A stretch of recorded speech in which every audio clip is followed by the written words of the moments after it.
How will the government shutdown affect the town of Barnstable? Plus, there is a new leader for the Hyannis Area Chamber of Commerce. We have details on this episode of Barnstable Today. It's Wednesday, October 9th, 2013. I'm Sarah Mannel.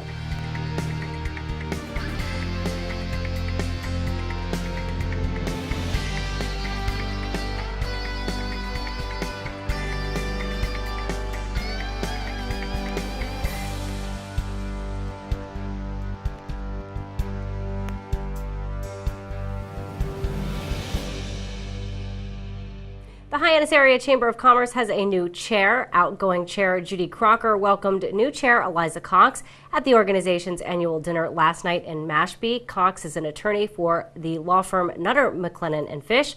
During the event, Catania Hospitality was given the award for Business of the Year. The Little Beach Gallery took home the award for Small Business of the Year. Well, day 9 of the federal government shutdown, and there is no sign of a compromise in sight. Barnstable This Morning host Sarah Colvin sat down with Finance Director Mark Milne to find out how the shutdown will affect the town of Barnstable. Good morning, everyone, and welcome back to Barnstable This Morning. Just about 23 minutes toward the top of the hour on this Wednesday morning. I'm Sarah Colvin, and joining me live on the phone, I welcome our Director of Finance, Mark Milne. Mark, good morning. Good morning, Sarah. How are you today? I'm doing pretty well. So lots of news lately, lots of people watching Washington as the government continues to be shut down. Let's talk a little bit. I mean, I know there really hasn't been any impact here locally right now, but let's talk a little bit about what could happen in the future. Sure. Yeah, the good news for the town of Barnstable is that we don't rely heavily upon any direct federal aid for most of our services. And we have been told that for the time being, some of our federal grants, like the COPS hiring program, Title I, and special education grants in the school department, will continue to be funded. We'll be able to draw money down on those grants, at least for this quarter of the fiscal year.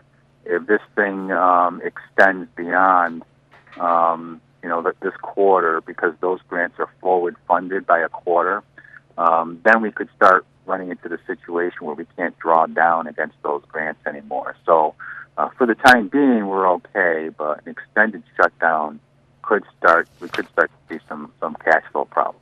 Absolutely. Let's talk a little bit about kind of more areas that might be vulnerable. I mean, obviously, as we're looking at education and perhaps infrastructure funding, talk to me about those areas that are vulnerable.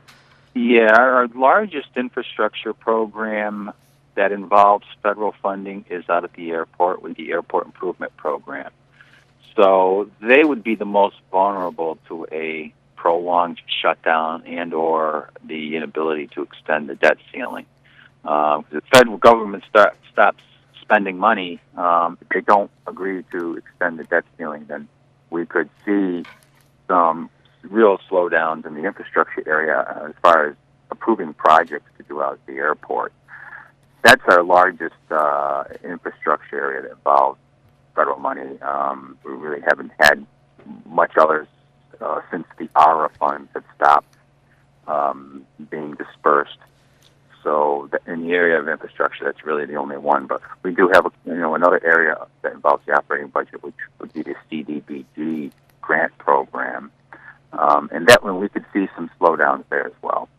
Indeed. Talk to me a little bit about extending the debt ceiling. I mean, obviously, this is the big issue here. What does it mean in layman's terms for people who aren't really that knowledgeable about the intricacies of finance? What do we mean when we talk about extending the debt ceiling? Well, in simplest terms, I think if you think of it like the federal government spends more money than they take in, so it's like they're charging against the credit card to pay for their expenses, and they've reached the maximum limit on that credit card, and so they have to request an extension or a credit limit increase in order to continue to operate, and so that's what they're up against, and Congress has to approve that increase, and so if they don't, then they can't borrow any more money to pay bills.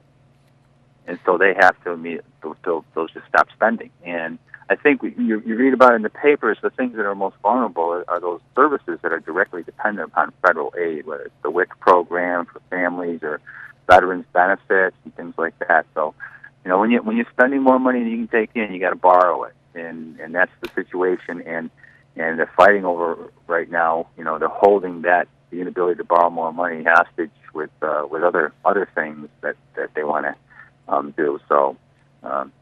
Simplest terms, I guess that's it. Exactly. I mean, it is. I mean, obviously, we need the money to operate, but it is slightly concerning when you think about, you think about your own personal finances and debt and things like that. And certainly borrowing more when you already are owing a lot is just going to add on to it. It's a little scary to think about the future when we think about that amount of debt. Isn't it? And you in one hand, you want them to extend the debt ceiling so that we can continue to operate, because there could be serious financial consequences to us. But on the other hand, when you continue to borrow more money to pay for your operating expenses, aren't you creating a larger problem down the road for future generations? So it's a difficult situation that they're dealing with, and we'll hopefully, the most concerning thing with the debt limit, I think, is they don't extend it. They could default on some of their loans, and that could have major implications worldwide. You hear a lot of pressure from China asking the U.S. government to resolve this issue, because China has provided us more money than any other country, and they have billions, of not trillions of dollars of debt in the United States securities, and they're most interested in seeing this thing resolved. And what the implications are to the municipal borrowing market we don't know what's going to happen. We have a major bond issue that we're looking to issue soon, and we don't know what's going to happen with that. Would that be something you'd have to wait until the government resumes operations, makes a decision before you could go forward with that bond issue? We don't know. This is unprecedented. It's a good question. We haven't seen something like this before ever in our lifetime. So we don't know what the implications are going to be. On one hand, you would think this would be great for the municipal bond market. People will flood. Investors will flood to the municipal bond market saying, hey, I want to buy municipal bonds instead of these federal securities because they're a lot more secure. They pay them back. Right. The federal government isn't anymore. But on the other hand, the entire investor community may turn and say, you know what, we're not investing anymore in federal, state, or local securities because the government can't manage their finances. So we don't know. I mean, this is unprecedented, and it's going to be a day-by-day thing. We're going to have to watch it closely to see what happens, and we're in constant contact with our financial advisors to see what's going on in the municipal bond market. Right now, there's not much activity because of the situation. Right. But I mean, I'm sure that thinking ahead, are you thinking of taking any measures, any preventative measures? Is there anything that you're getting ready to kind of put in place to I don't want to say make a safety net, but to kind of alleviate or buffer any of the problems that this might cause us? Well, we don't have a lot of outstanding bond issuances that need to be issued. We only have like a $5 million issue that we're looking at.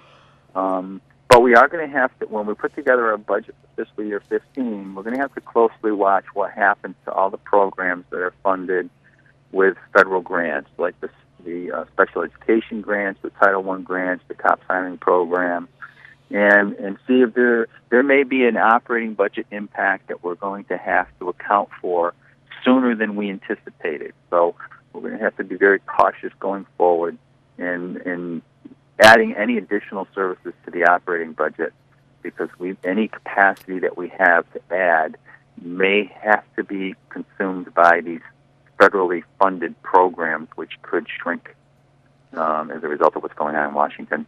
Exactly. Well, it's certainly an issue that, Mark, that we'll have to keep our eye on. I thank you so much for joining us and sharing your perspective. Well, let's hope this gets resolved quickly. We hope so, yeah. Keep our fingers these crossed. are some really interesting times, aren't they? Yes, definitely. All right, Mark, well, sure. thank you very much. Have a great day. We'll talk with you again next week. Thanks, Sarah. All right, bye-bye. Mark Milne is our Director of Finance here in the town of Barnstable. For Barnstable Today, I'm Sarah Mannel.